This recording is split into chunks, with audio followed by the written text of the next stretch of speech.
All right, friends, the UFC is back with another fight card this weekend, and thank the high heavens, they're not at the Apex. Yes, they're not at the Apex. They're actually having a fight night card in front of a crowd. This is tremendous news, and also very cool that they're back in Atlantic City, historically a very fun fight town.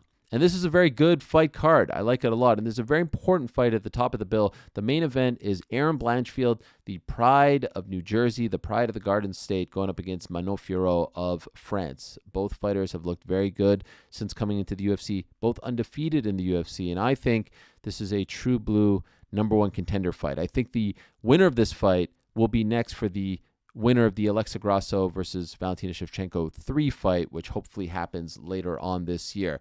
There'll be no one else for them to fight after this one.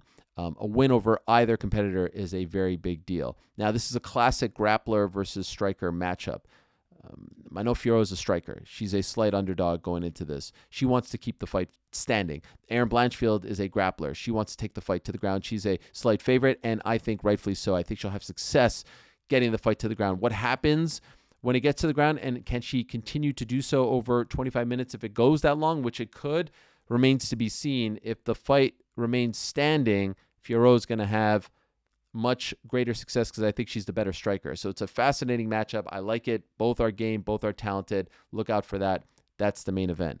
Co-main, the chief support, is Joaquin Buckley, hard hitter, has produced some great knockouts in the UFC, going up against the veteran Vicente Luque, who has looked good and has been on the sidelines for a little bit of time. Buckley, big step up in competition for him. Can he knock off Vicente Luque? Let's see. Big test for both men for different reasons. But I am really looking forward to Chris Weidman versus Bruno Silva. Dare I say the people's main event? Because Chris Weidman at one time was the king of Atlantic City, undefeated in Atlantic City, the Ring of Combat champion before he got to the UFC. And let's be honest, a lot of pressure on him, back against the wall, came back after the gruesome leg injury. Came back in August against Brad Tavares, and it didn't go his way. Didn't look great in that fight. Now, can he get back on track in a familiar town against Bruno Silva, who, yes, at first glance, has lost 4 of his last 5, but one of those losses was to Alex Pereira, who then became champion, and he arguably gave Alex Pereira one of his toughest fights in the UFC. So he's no easy out. He's not a cupcake softball fight.